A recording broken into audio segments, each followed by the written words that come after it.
Hello everyone, so let us start discussing the part 3, that is getting to know plants for seated examination science subject. So let us start. The first point says plants are usually grouped into herbs, shrubs, trees, climbers based on their height, stems and branches. तो जो plants होते हैं उनको हम different groups में divide करते हैं according to their height, stems and branches. तो कितने तरीके के होते हैं? Herbs, shrubs, trees and climbers. Then next point is classification of plants on the growth habit. तो उसमें है पहला herbs. Herbs क्या होती है? Herbs वो होते हैं जिनकी soft, green and weak stems होती हैं. जिन plants की soft, green and weak stems होती हैं उनको हम herbs कहते हैं. जैसे कि rice होता है, wheat, maize, sunflower and mint. ये सारे जो प्लांट्स होते हैं ये हर्ब्स कहलाते हैं. नेक्स्ट है श्रब्स. श्रब्स क्या होते हैं? They are bushy and have hard stem that not bend easily. These are plants with a stem branching out near the base. Example lemon, China rose, jasmine and nerium. तो ये सारे जो plants होते हैं ये बुशी होते हैं और ये जिनकी स्टेम्स होती हैं बेंड नहीं होती हैं. इनकी जो है ये नीचे से जो बेस होता है वहीं से इनकी ब्रांचिंग निकलने लग जाती है. जैसे कि जो बड़े ट्रीज होते हैं उसमें हम देखते हैं पहले उसकी बड़ी सी ब्रांच होती है, उसमें फिर ऊपर जाके ब्रांचेस में डिवाइड होता है, स्टेम्स होते हैं. पर ये वाले जो श्रब्स होते हैं उसमें नियर द बेस में ही ब्रांचिंग हो जाती है. तो इसके एग्जाम्पल्स में हमारा आ जाता है लेमन और चाइना रोज और जासमिन. नेक्स्ट है ट्रीज. ट्रीज क्या होते हैं? These are big plants which have tall and strong stem. Stem have branches in the upper part much above the ground. Live for many years. Example कौन से? Mango, neem, banyan tree and coconut. तो trees कौन से होते हैं? जो big plants होते हैं जिनकी टॉल और स्ट्रॉन्ग स्टेम होती है. और जैसे कि एग्जाम्पल में है mango tree, Neem, banyan and coconut tree. Next है क्लाइंबर्स. क्लाइंबर्स क्या होते हैं? क्लाइंबर्स वो होते हैं जिनकी वीक स्टेम होती है और ये अपने आप स्टैंड नहीं कर पाते हैं. They take support of other trees and climb on them. जैसे कि पी, ग्रेप्स, वाइन एसेट्रा. जैसे कि मटर का पेड़ होता है और जो अंगूर का पेड़ होता है ये सारे क्लाइंबर्स होते हैं. ये किसी और पेड़ की जो बड़ा पेड़ होता है उसमें उनसे हेल्प लेते हैं या कोई चीज़ सपोर्ट, वॉल का सपोर्ट मिल जाता है तो वहाँ से ग्रो करते हैं. क्रीपर्स कौन से होते हैं? Plants which grow on the ground and spread out. Example pumpkin and watermelon. Creepers वो प्लांट होते हैं जो कि ग्राउंड मतलब उनकी स्टेम मजबूत नहीं होती, वो ऊपर नहीं ग्रो कर पाते हैं, वो नीचे ही ज़मीन में ग्रो करने लग जाते हैं. देन है classification based on the life cycle. तो लाइफ साइकिल के अकॉर्डिंग हम कैसे प्लांट्स को क्लासिफाई करते हैं. पहला है एनुअल्स, फिर बेनियल्स, देन पेरिनियल्स. तो एनुअल्स कौन से प्लांट्स होते हैं? Plants whose life cycle is completed in one season. जिनकी लाइफ साइकिल 1 साल की होती है उनको हम एनुअल्स में क्लासिफाई करते हैं. जैसे कि हर्ब्स. एग्जाम्पल है wheat and mustard tree plant.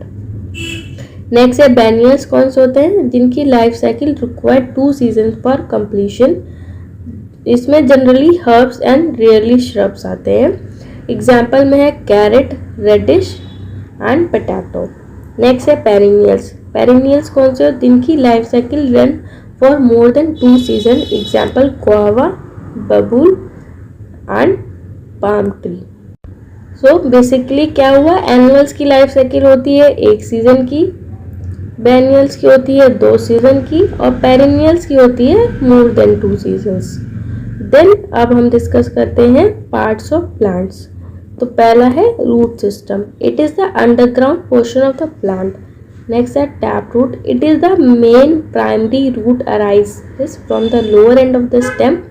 A number of tiny branches called secondary roots. Example mustard, neem, rose and etc. तो टैप रूट कौन सी होती है? टैप रूट जो होती हैं उसमें मतलब एक मेन रूट होती है और उसमें साइड में एक और साइड में बहुत सारी ब्रांचेस निकली होती है जो पतली पतली सी।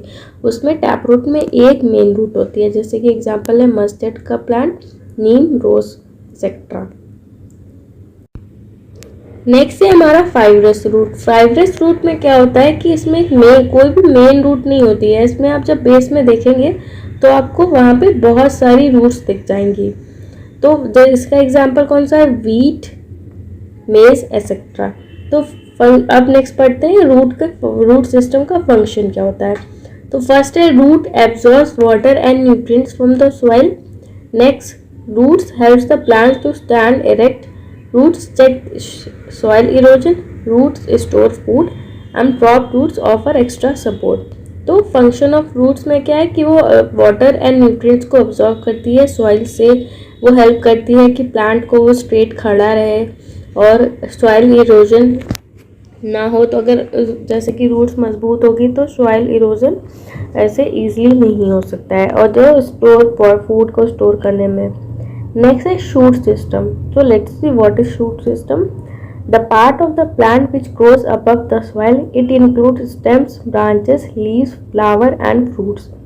So then stem क्या होता है? Stem का क्या काम है? It gives rise to the number of branches that bear leaves. The stem bears leaves, flowers and fruits. Next is leaf. Leaf arises from the leaf base. A leaf usually have petiole and lamina. Then parts of leaf में क्या होता है, petiole, stalk of the leaf with which it joint to the stem. Petiole जैसे कि आप leaf देखते हैं तो लीफ एक ब्रांच में जो जहाँ से हम तोड़ते हैं, मान लीजिए आप पत्ती को, वो जो पार्ट होता है पतला सा, उसको पेटियोल कहते हैं। Leaf lamina, the flat green portion of the leaf, उसको हम कहते हैं लैमिना। वेल्स जो होती हैं जब आप पत्ती देखेंगे तो उसमें से लाइनिंग सी बनी होती है, पतली पतली से ऐसे जाले जैसे होते हैं, उनको वेल्स कहते हैं। These are the networks of small narrow tube-like structure on both sides of the midrib present in the middle of the leaf। midrib क्या होता है, जो लीफ होती है उसके बीच में एक लाइन सी बनी होती है जो मिडिल में होती है, उसको midrib कहते हैं। फ्लावर क्या है, flower it is the reproductive organ of the plant. Next is stem का फंक्शन। स्टेम क्या करता है, it provide support to plant, it bears important plant part, it helps in transportation of water and food, it underground stems store food, thick and fleshy stems make food, stem modified into tendrils give extra support for plants। Next है function of leaf. Leaf का क्या function होता है, वो transpiration. Transpiration process क्या होता है, process of losing water by the leaves of a plant. तो ट्रांसपिरेशन में क्या होता है, जो लीव्स होती हैं वो वाटर रिलीज करती है, लूज करती हैं, तो उस प्रोसेस को हम कहते हैं transpiration. Preparation of food by the process of food photosynthesis, उसमें ही लीफ काम करती है। Function of flower, it helps in reproduction, these become fruits that store food and seed. तो इसमें क्या क्या है, modified flowers like cauliflower, broccoli are rich source of vitamins. Next है पार्ट्स ऑफ फ्लावर्स। तो पार्ट्स ऑफ फ्लावर्स में होता है सेपल्स। सेपल्स क्या होते हैं, small green leaf like structure on the thalamus, they protect the flower. जो small green structure होता है जो हमारी फ्लावर को प्रोटेक्ट करता है, उसको हम कहते हैं सेपल। पेटल्स क्या होता है, brightly coloured leaf like structure present inside the sepals. Petals attract the insects and help in the process of reproduction. Petal जैसे कि आप गुड़हल का फूल देखते हो, जो पत्ती पिंक कलर का जो होता है पार्ट, उसको हम पेटल्स बोलते हैं। Stamens, these are long, thin and needle like structure, these are male organs of the flower, it consist of 2 parts, जिसको हम कहते हैं एंथर एंड फिलामेंट।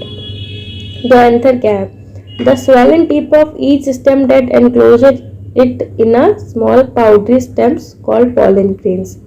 फिलामेंट क्या है, long stalk like structure that join the anther with the thalamus. What is carpel, it is a flask shaped organ in the centre of flower, it is the female organ of the flower, it consist 3 parts, style, stigma and ovary. तो style क्या होता है, long thick tube like structure which is swollen at the base. Then stigma क्या है, small ground and sticky part of the carpel at the top of style and traps the pollen grain। Next ovary. swollen part of the carpel that contains ovules. Then next point is the pattern of veins on the leaf is called venation. तो venation क्या होता है? तो जो leaves में जो जिसमें आप पत्ती में देखते हैं कुछ जाले जैसा स्ट्रक्चर दिखेगा, तो जो पैटर्न होता है उसको हम कहते हैं वेनेशन। वो दो तरीके का होता है, तो रेटिकुलेट होता है और पैरेलल वेनेशन, दो तरीके के होते हैं। Then leaves give out water vapour through the process of transpiration. तो वाटर जो रिलीज करती हैं लीव्स, वो ट्रांसपिरेशन के प्रोसेस के थ्रू रिलीज करती हैं। Green leaves make their food by the process of photosynthesis using carbon dioxide and water in the presence of sunlight. Roots absorb water and minerals from soil and anchor the plant firmly in the soil. Roots mainly दो तरीके की होती हैं, tap root and fibrous roots. Plants having leaves with reticulate ventilation have tap roots, while plants having leaves with parallel ventilation has fibrous roots. तो जिन plants में leaves reticulate वेनिलेशन होता है वो उनके पास टैप रूट होती है, और जो पैरेलल वेनिलेशन वाली होती है वो फाइब्रस रूट्स होती हैं। नेक्स्ट है जो स्टेम होती है, stem conducts water from roots to the leaves and food from leaves to other parts of the plant. तो स्टेम का काम होता है कि वो पानी को रूट से लीफ के पास पहुंचाए और फूड को। तो स्टेम मेनली काम करती है वाटर एंड फूड को लीव्स और other parts of the plant तक पहुंचाने में। तो ये था हमारा third point chapter, getting to know about plants, and this is the part 3 of the seated science subject. Thanks for watching.